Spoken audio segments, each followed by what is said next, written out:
because they were rich and free. Two old men got the idea to hunt lions. They bought one from the zoo. Then they counted down to 3 and let their nephew open the box. But the lion was not what they expected. Its lack of offense puts the two brothers off their hunt. Come on out of there. Hey, you in the crate. Get your lion butt out of there. Looks awful tame. Looking at the old and weak lion, this nephew and grandson also had an idea. So, can I?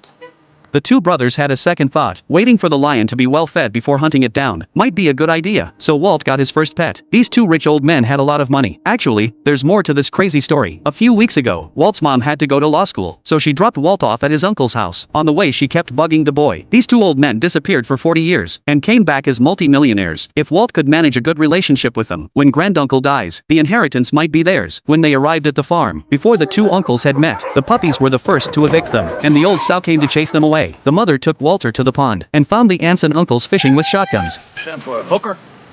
Apparently the two aunts didn't know her, relatives who are not related to each other. Naturally, they don't want to take them in, but this mom kept nagging. The aunts and uncles couldn't say anything else. Then the mom gave Walt another assignment, to find out where they were hiding the money. Then she left her son at the farm. There was no telephone, no TV. Walt didn't understand how they spent their time. Then a car drove into the farm. It was the investment manager from the bank. So the two old men knew about the money. They tacitly pulled out their shotguns. Walt was startled. The manager was also scared and fled, but not long after he left, another salesman came to the door. This time Walt instinctively backed away. Before the salesman could speak, the gunshot was already ringing through the sky. For the rest of the afternoon, a steady stream of salesmen came to the door. They were all driven away, without fail. Walt realized that this was a daily pastime for his uncles. At night they put Walt in the attic, and emphasized that it might be haunted.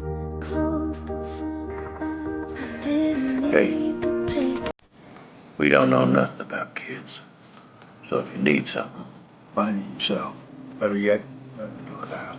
We're both getting old. Fixing to die any time. So, if we kick off in the middle of the night, you're on your own.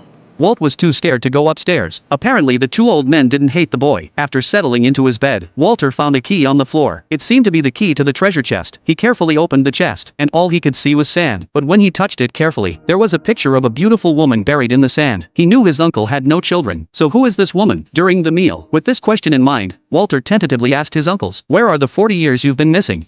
Africa, mostly. Morocco.